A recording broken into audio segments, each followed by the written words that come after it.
خمسة خمسة، مش هكسر كلمتك يا ملك، بس اللي انت قالت عليك. تجيب لي فواتير بيها وانا حاسبك. استبينا. استهجز انا بقى. ايه راح فين؟ هروح اراقب نيلي وشيران. طب ما مؤاخذه يعني، انت تعرف شكلهم؟ لا.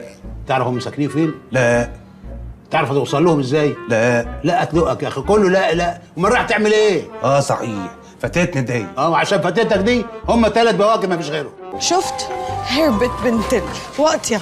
عشان لما اقول لك كلمه تبقى اسمعيها. انا من الاول قلت لك البت دي مش تمام وشكلها تاخد الفلوس وتخلع بيها. مش انت اللي قلت لي قبل كده دي بنت ناس ومستحيل تعمل كده؟ ده امتى ده؟ انت هتستعبط يلا. طب يلا عشان العربيه مستنيانا. والله ما كان له اي لازمه ان احنا ناخد عربيه مخصوص، هو احنا لاقيين الفلوس؟ يا بنتي ده سواق لقطه، اصلا قفشته كان بيتخانق مع ناس فسلكته من الخناقه وقلت له على المشوار وريحني في السعر. طيب ماشي. صباح الفل يا اسطى. صباح الفل يا باشا.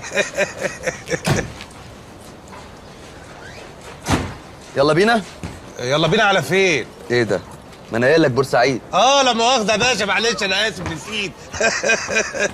توكلنا على الله. يعني المخزن اللي جوه المينا ده هنخش هنلاقي جواه الفلوس؟ ممكن، وممكن نلاقي عدد تاني ولغز جديد. لغز جديد؟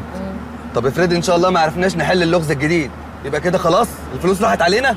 بعدين يا هاني، بعدين نتكلم في الموضوع ده خلاص.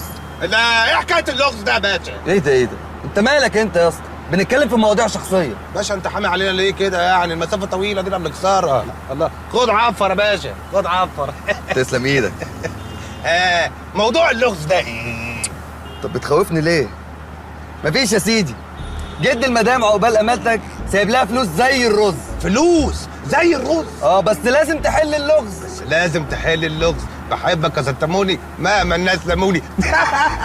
والله عددك يا باشا مش ماشي بالله.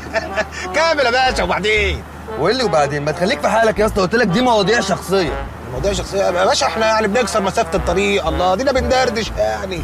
خد طري على قلبك يا باشا، خد. اتفضل يا باشا. سوري لا مؤاخذه. تسلم ايدك تسلم ايدك. يا اسطى الطريق فاضي. انا افتكرته مليان. انا اسف يا باشا والله. السواق ده مجنون. راجل حلوف قوي.